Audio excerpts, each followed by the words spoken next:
think that there is a really tragedy in business today where we're leading all these people into these startups, where we're seeing 600,000 businesses start up every single year, and less than 15% of them can make it in the 5 year period of time. The scariest thing in the world is that waste of capital, that angel capital, that family capital, those credit cards. And we're all convincing that entrepreneurism has got a bright side and a happy side. And we're just not addressing the education system to worry about how do you decrease the failure rate? Why are so many businesses today failing? Why can't we change our attitude in trying to figure out how to save the ones that are falling off the table, and instead of encouraging more and more and more with the failure rate that we have today? So what's the next step? Well, I really like what you're doing here. Okay, I like the fact is that somebody is honestly talking about it. I mean, it's hard in a system that we have today, where we have almost 1,400 entrepreneurial programs inside colleges, probably greater than that today, because what happens is it's a profit center for colleges, okay? We don't screen kids. We don't see if they have what it takes in order for them to succeed.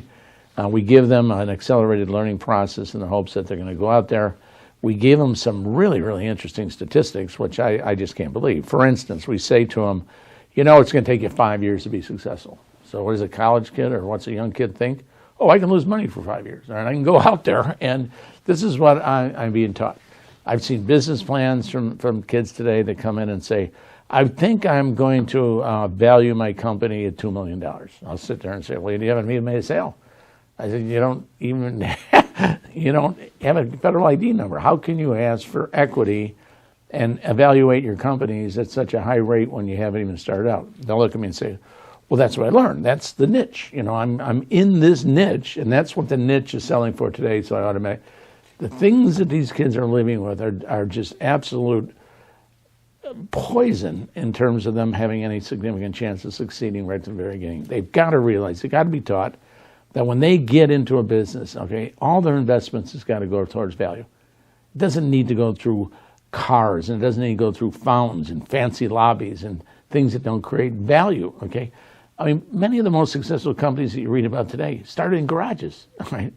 They didn't think that they had to have all these fancy logos, these tremendous marketing budgets, sales budgets, okay? Today, it's hard to believe that because of the internet, these kids have got to spend $5 for every $2 worth of cost just to get marketed in terms of the product line they have.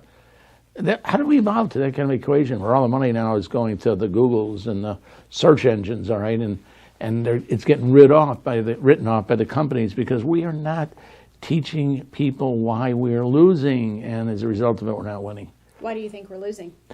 Well, when the failure rate is 85% on an annual basis, I would just look at those statistics in terms of verifying the fact is that we have definitely more losses than wins. Why do you think companies fail? Because I don't think the kids are taught how to succeed. I don't think they truly understand that it's about cash flow.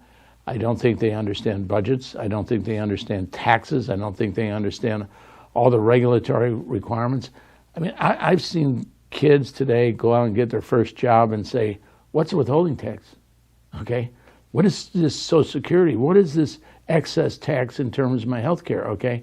Why state? Why federal? I've seen business owners go to their parents and sit there and say, what are taxes that have received degrees out of outstanding universities that run business schools that start pop-up stores and pop-up businesses, okay, and don't even have any idea of the tax codes and in the system itself, all right? So they don't understand how to generate cash flow. They don't understand how to live within the cash flow that they create. As a result of that, once they run out of capital, then all of a sudden they begin to lose their business, all right? They look for venture money, they look for angel money, they provide equity, they provide options, they don't know what they're getting in, and sooner or later it doesn't become theirs. And then all of a sudden when you lose that passion, okay, that is no longer theirs, it's somebody else, you don't have that desire to succeed. I mean, you lose that ownership mentality, okay, because you grew too fast, you didn't place your cash in the right spots, okay, you didn't make the right bets, you didn't understand where the economy was, you didn't understand your competition, your marketplace. These are the things that what you got to do is teach people how to succeed.